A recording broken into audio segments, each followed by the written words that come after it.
اعوذ باللہ من الشیطان الرجیم بسم اللہ الرحمن الرحیم سورۃ النساء پارہ نمبر 5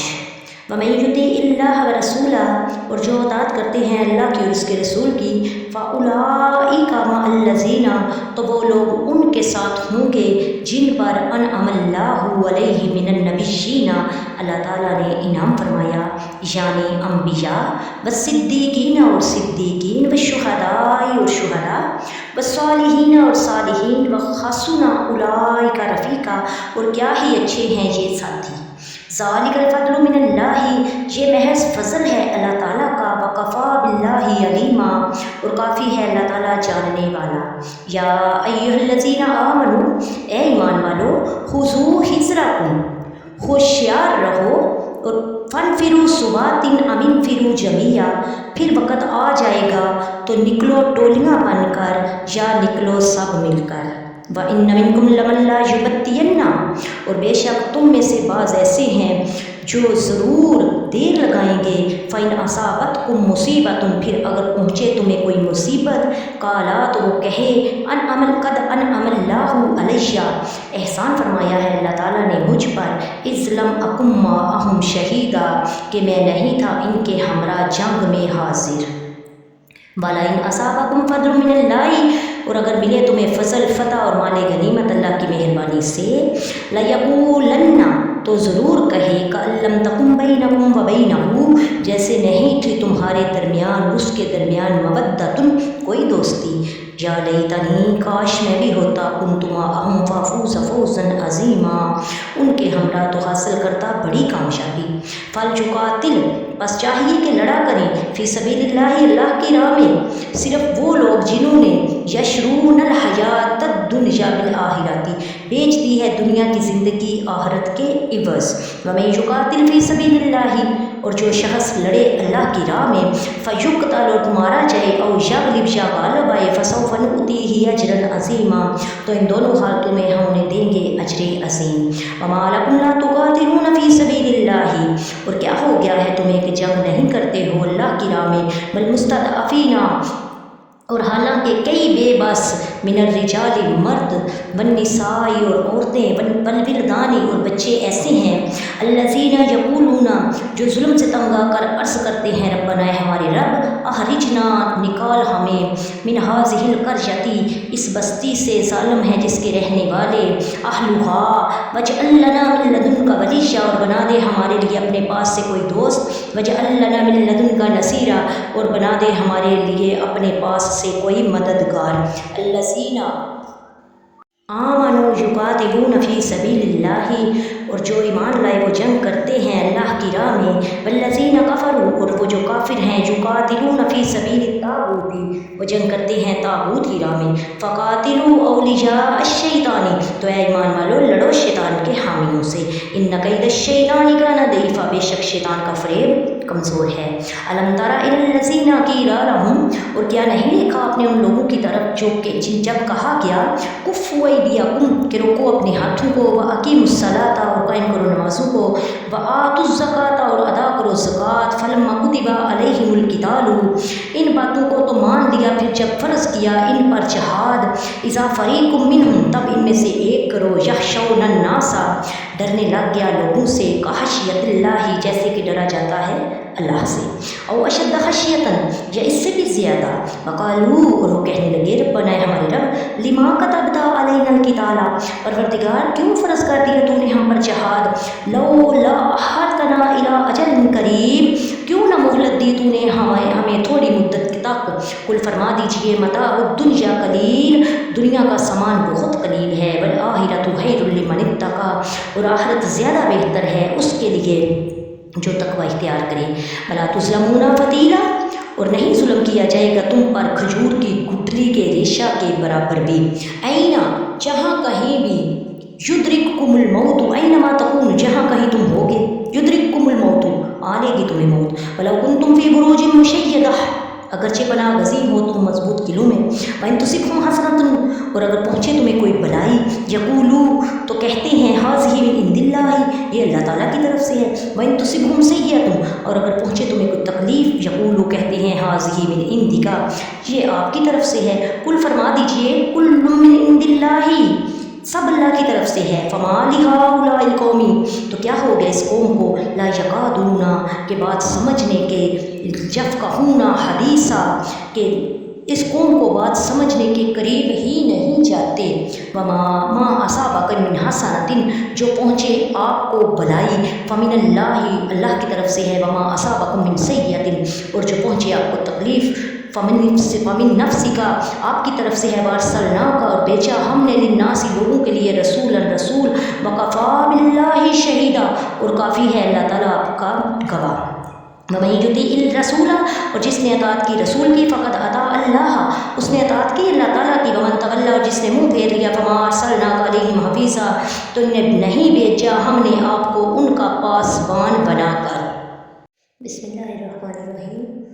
تفسیر سورہ نساء کی پارہ نمبر 5، آیت نمبر 69۔ وَمَن يُطِعِ اللَّهَ وَرَسُولَهُ، اور جو اللہ اور رسول کی اطاعت کرے۔ آیت مبارکہ کا شان نزول کچھ اس طرح ہے کہ حضرت ثوبان رضی اللہ تعالیٰ عنہ تاجدار دو عالم صلی اللہ علیہ وآلہ وسلم کے ساتھ کمال درجے کی محبت رکھتے تھے اور انہیں جدائی کی تاب نہ تھی۔ ایک روز اس قدر غمگین اور رنجیدہ حاضر ہوئے کہ چہرے کا رنگ بدل گیا، تو رسول کریم صلی اللہ علیہ وآلہ وسلم نے دریافت فرمایا، آج رنگ کیوں بدلا ہوا ہے؟ عرض کیا، نہ مجھے کوئی بیماری ہے نہ درد، سوائے اس کے کہ جب حضور صلی اللہ علیہ وآلہ وسلم سامنے نہیں ہوتے تو انتہا درجہ کی وحشت و پریشانی ہو جاتی ہے۔ جب آخرت کو یاد کرتا ہوں تو یہ اندیشہ ہوتا ہے کہ وہاں میں کس طرح دیدار پا سکوں گا۔ آپ اعلیٰ ترین مقام میں ہوں گے اور مجھے اللہ اپنے کرم سے جنت میں دے، اس مقام عالی تک رسائی کہاں ہوگی؟ اس پر پھر یہ آیت کریمہ نازل ہوئی اور انہیں تسکین دی گئی کہ منزلوں کے فرق کے باوجود فرما برداروں کو نبی کریم صلی اللہ علیہ وآلہ وسلم کی بارگاہ میں حاضری اور معیت کی نعمت سے سرفراز فرمایا جائے گا، اور انبیاء کرام کے مخلص فرما بردار جنت میں ان کی صحبت و دیدار سے محروم نہ ہوں گے۔ حدیث شریف میں ہے، آدمی اسی کے ساتھ ہوگا جس سے وہ محبت کرے گا۔ خُذُوا حِذْرَکُم، ہوشیاری سے کام لو۔ اللہ عز و جل کا کروڑ احسان ہے کہ اس نے ہمیں زندگی کے کسی بھی شعبے میں اپنے احکام سے محروم نہیں رکھا، بلکہ ہر جگہ ہماری رہنمائی فرمائی۔ ماں باپ، بیوی بچے، رشتہ دار، پڑوسی، اپنے بیگانے سب کے متعلق واضح ہدایات عطا فرمائیں۔ اس سلسلے میں ہماری بھلائی کے لیے ہمیں ہوشیار رہنے کا حکم دیا اور فرمایا کہ دنیا کے دیگر معاملات کی طرح دشمنوں کے مقابلے میں بھی ہوشیاری اور سمجھداری سے کام لو۔ دشمن کی گھات سے بچو اور اسے اپنے اوپر موقع نہ دو، اپنی حفاظت کا سامان لے رکھو، پھر موقع محل کی مناسبت سے دشمن کی طرف تھوڑے تھوڑے ہو کر نکلو یا اکٹھے ہی نکل جاؤ۔ وَإِنَّ مِنْكُمْ لَمَن لَّا يُبَطِّئَنَّ، اور تم میں کچھ لوگ ایسے ہیں جو ضرور دیر لگائیں گے۔ یہاں منافقوں کا بیان ہے کہ منافقوں کی حالت یہ ہے کہ حتی الامکان میدان جنگ میں جانے میں دیر لگائیں گے تاکہ کسی طرح ان کی جان چھوٹ جائے، اور اگر پھر واقعی ایسا ہو جائے کہ مسلمانوں کو کوئی مصیبت آ پہنچے اور یہ منافقین وہاں موجود نہ ہوں تو بڑی خوشی سے کہیں گے کہ اللہ عز و جل کا شکر ہے کہ میں وہاں موجود نہ تھا، ورنہ میں بھی مصیبت میں پڑ جاتا۔ اور اگر اس کی جگہ مسلمانوں پر اللہ عز و جل کا خصوصی فضل ہو جائے کہ انہیں فتح حاصل ہو جائے اور مال غنیمت مل جائے تو پھر وہی جو تکلیف کے وقت اجنبی اور بیگانے بن گئے تھے اب کہیں گے اے کاش ہم بھی ان کے ساتھ ہوتے، ہمیں بھی کچھ مال مل جاتا۔ گویا منافقین کا اول و آخر صرف مال کی ہوس ہے، انہیں نہ مسلمانوں کی فتح سے خوشی ہے نہ شکست سے رنج، بلکہ شکست پر خوش اور فتح پر رنجیدہ ہوتے ہیں۔ اس سے یہ بھی معلوم ہوا کہ خود غرضی، موقع شناسی، مفاد پرستی اور مال کی ہوس منافقوں کا طریقہ ہے۔ دنیا میں وہ شخص کبھی کامیاب نہیں ہوتا جو تکلیف کے موقع پر تو کسی کا ساتھ نہ دے لیکن اپنے مفاد کے موقع پر آگے آگے ہوتا پھرے۔ فَلْيُقَاتِلْ فِي سَبِيلِ اللَّهِ، تو اللہ کی راہ میں لڑنا چاہیے۔ یہاں اہل ایمان کا بیان ہے کہ جن لوگوں کی نگاہیں آخرت کی زندگی پر لگی ہوئی ہیں اور وہ آخرت کی خاطر دنیا کی زندگی قربان کرنے کو تیار ہیں، انہیں اللہ عز و جل کی راہ میں لڑنا چاہیے۔ جب اس نیچے سے کوئی جہاد کرے تو شہید ہو جائے یا بچ کر آ جائے، دونوں صورتوں میں اللہ تعالیٰ قبول فرمائے گا۔ حضرت انس بن نضر رضی اللہ تعالیٰ عنہ کا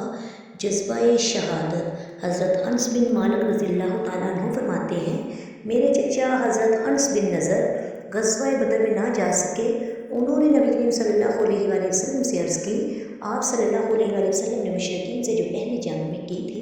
اس میں حاضر نہیں ہو سکا۔ اب اگر اللہ تعالیٰ نے مجھے کسی غزوہ میں شرکت کا موقع دیا تو اللہ تعالیٰ دکھا دے گا میں جو کروں گا۔ پھر جب غزوہ احد کا موقع آیا تو کچھ لوگ بھاگنے لگے۔ حضرت انس بن نضر نے عرض کیا، میرے پروردگار، ان بھاگنے والوں میں جو مسلمان ہیں میں ان کی طرف سے معذرت خواہ ہوں، اور جو مشرک ہیں میں ان سے بری ہوں۔ پھر آپ رضی اللہ تعالیٰ عنہ تلوار لے کر میدان جنگ کی طرف دیوانہ وار بڑھے۔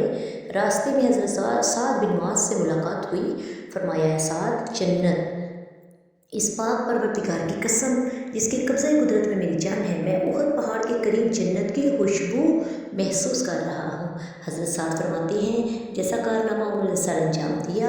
ہم کبھی ایسا نہیں کر سکتے۔ حضرت انس فرماتے ہیں، ہم نے انہیں شہیدوں میں اس حال میں پایا کہ ان کے جسم مبارک پر